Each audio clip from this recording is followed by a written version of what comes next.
ఆదాయ పన్ను చెల్లించే ఉద్యోగులకు కేంద్రం త్వరలో శుభవార్త వినిపించనుందా? కొన్ని పత్రికల్లో వచ్చిన వార్తలను చూస్తే ఇది నిజమే అనిపిస్తుంది. ఆర్థిక మంత్రి నిర్మలా సీతారామన్ ఫిబ్రవరి 1న ప్రవేశపెట్టే వార్షిక బడ్జెట్లో వేతనజీవులకు ఊరట కలిగించే అవకాశం ఉందని తెలుస్తోంది. వార్షిక ఆదాయం 10 లక్షల వరకు పన్ను మినహాయింపు ఇచ్చే యోచనలో కేంద్రం ఉన్నట్టు తెలుస్తోంది. ప్రస్తుతం స్టాండర్డ్ డిడక్షన్ 75,000 రూపాయలు ఉన్నందున 7,75,000 రూపాయల వరకు మాత్రమే మినహాయింపు లభిస్తోంది.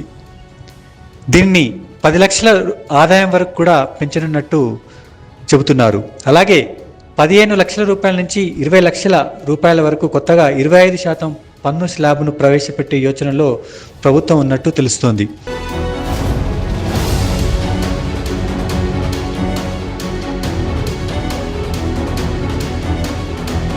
ప్రస్తుతం 15 లక్షల పైబడిన ఆదాయానికి 30% పన్ను విధిస్తున్నారు.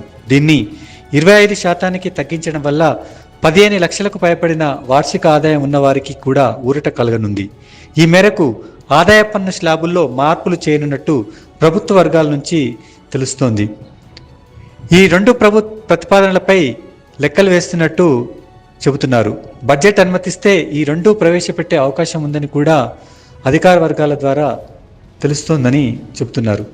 జీడిపి వృద్ధి మందగించిన ప్రస్తుత తరుణంలో తాజా ప్రతిపాదనలు పట్టణాల్లోని పన్ను చెల్లింపుదారులకు డబ్బు ఉండేలా వారు టీవీలు, రిఫ్రిజిరేటర్లు ఇంకా కొన్ని వస్తువులను ఇంకా ఎక్కువగా వ్యయం చేసేందుకు కూడా అవకాశం కలుగుతుందని భావిస్తున్నారు.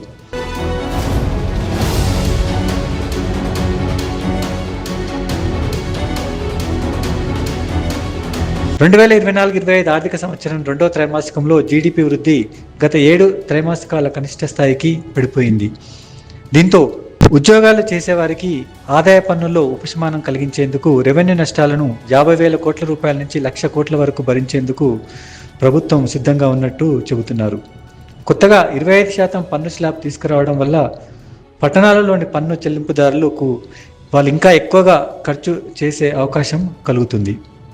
ఇది చివరకు ప్రభుత్వానికే ఉపయోగపడుతుందని కొంతమంది పన్నుల నిపుణులు చెబుతున్నారు.